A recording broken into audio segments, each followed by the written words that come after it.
Well, howdy there, Internet people. It's Bo again. So today we're going to talk about thermostats and how to take over the Democratic Party.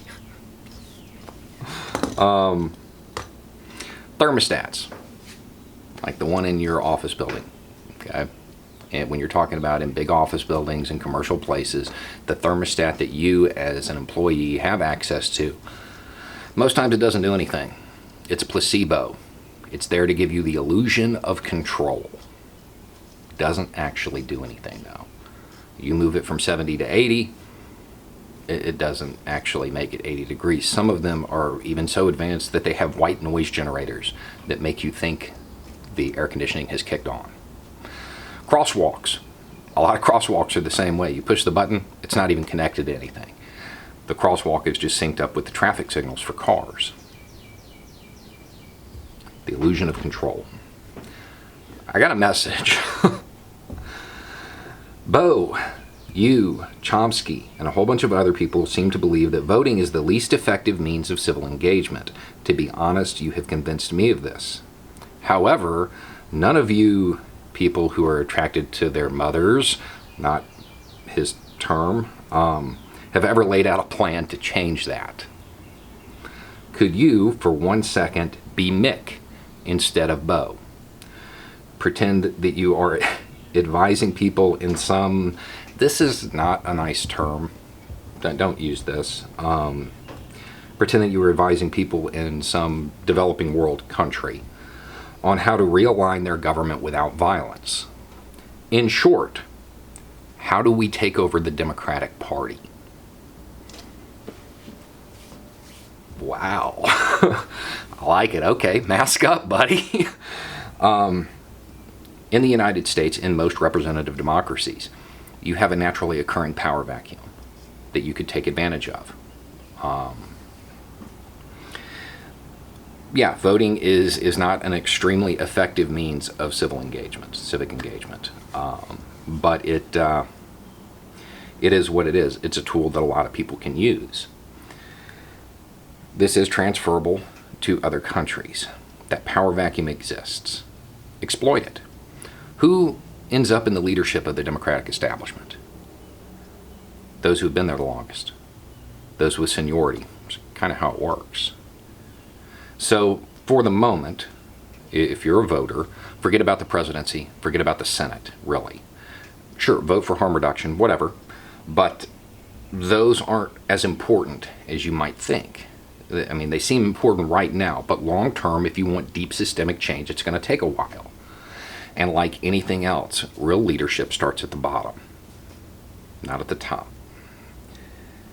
All those races that nobody really seems to care about much, your sheriff, county commission, state legislature, the House of Representatives, those matter more than you think.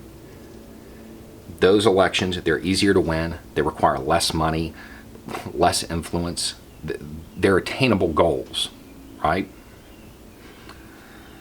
If you were to fill those slots with people who are aligned with you, real progressives who think the way you do, eventually, as the Bidens and the Pelosi's, when they age out, those people get sucked up into positions of real leadership. It's the way it works. If you want deep systemic change, you have to throw some meat into that vacuum that is aligned with you. Right now, there's a whole bunch of people pinning their hopes on the Bernies and the AOCs, and that's all fine and good. But just like that conversation about social progressives, they're the first ones. They're the first ones. They're the advanced team. And they're fighting a holding action, waiting for reinforcements. If you don't give them some allies, they'll never get into a position of real leadership. They'll become combat ineffective because they can't accomplish anything. Eventually, they'll get voted out because they can't accomplish anything. You've got to focus on those lower offices. Those are the ones that end up mattering because they will slowly alter the overall view of the Democratic establishment. Now, those thermostats, you're right. They don't change anything. Yeah. However, in the more advanced systems, if you move it from 70 to 80, it sends a signal that gets averaged with all the sensors and everything else. It won't move it to 80 degrees, but it might move it to 72. Revolution by degrees, I guess. I don't know that anybody's ever articulated this plan, but go back and look at the politicians I've had on this channel. The Perlmans, the Batars, those real progressives who want deep systemic change, who are running for positions of attainable offices.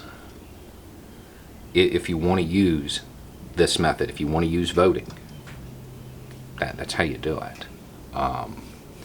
Again, it's a long fight. It takes a long time, but it's something that will work.